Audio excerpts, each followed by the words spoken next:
Retro Quickies. 8 Eyes.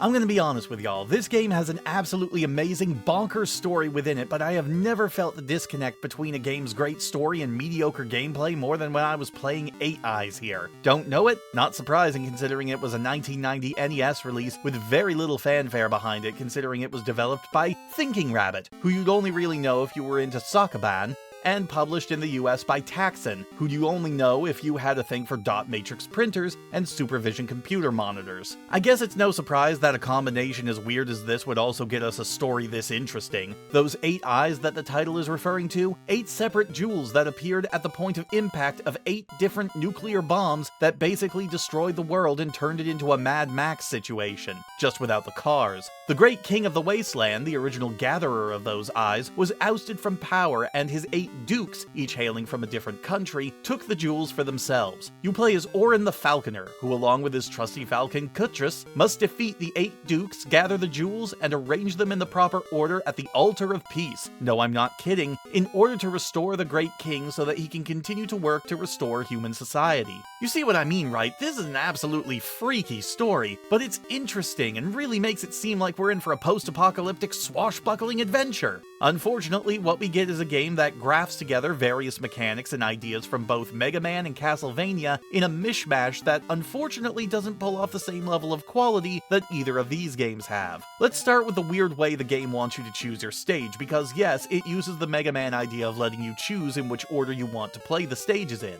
but in order to select them, you use A and B to cycle clockwise and counterclockwise, and then start to choose it. That's weird on its own, but then there's the fact that this system is kind of fake. Yes, you can play through the levels in whatever order you want, but this game also uses another part of Mega Man mechanics, kind of. Every time you beat a boss, you get a new weapon, with those weapons being better against certain bosses. Okay, so you get to the boss of a level and switch to each weapon until you find their weakness, right? Well, no, because you can't switch weapons. When you beat a boss and get a new weapon, it replaces the one you already have, permanently. Basically meaning that if you don't fight the bosses in the optimal order, you'll have to fight at least 2 bosses without taking advantage of the double damage those attacks can do. But that's just dealing with the bosses. Before we get anywhere near them, we have to go through their stage proper, which falls broadly into 3 different categories: straight shots from beginning to end, mazes, and oh my god, why are you like this? What did I do to deserve this? That last one's my favorite. Here's the thing about this game, the combat is the real thing that lets it down. Your movement is slow and stiff, and actually hitting someone with your swing is really weird and precise, and most of your enemies have much better reach than you. So the optimal strategy would be baiting them into attacking you, then hitting them back. But the major issue here is the fact that most enemies don't have tells, often don't have much windup, and generally don't get stunned or knocked back by your attacks. Add to it, you're not always fighting enemies one-on-one, and there are plenty of enemies that can attack from a distance, a very big distance. And because of the distance that these enemies are usually at, they'll always cold clock you several times before you can get to them. And sneaking up on them doesn't help because they'll usually be moving back and forth faster than you can reach them before stepping into their line of sight. You can't even duck under or jump over the projectiles because they're always at just the right height where they'll clip you no matter your elevation.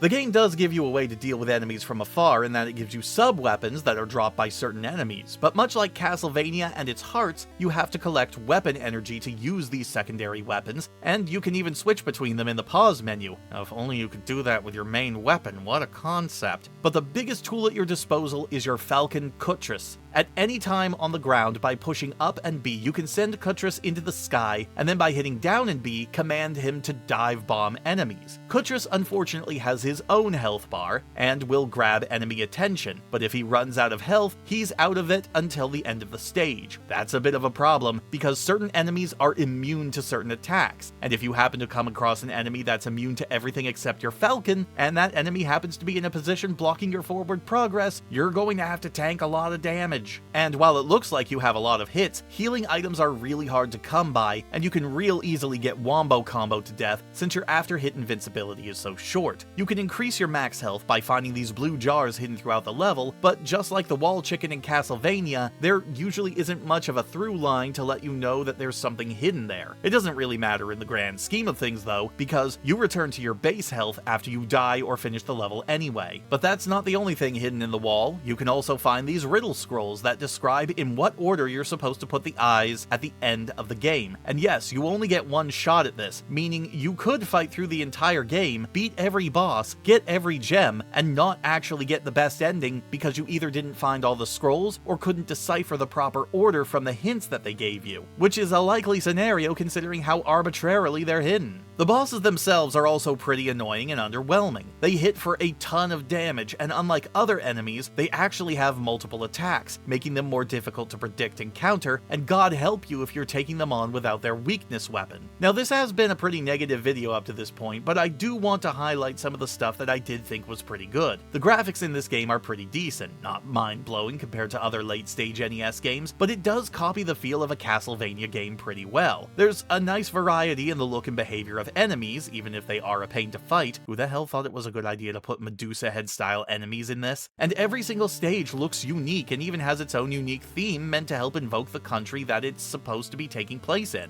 Its story and presentation are pretty good, but its gameplay is a bit of a frustrating mess. There's a solid idea there, and it's not like this sort of game hasn't been done successfully many times over at this point in the NES's lifespan, and I don't feel like 8 Eyes really gets close to that mark. Whether playing recklessly or carefully, it doesn't feel good to play, which is its biggest problem.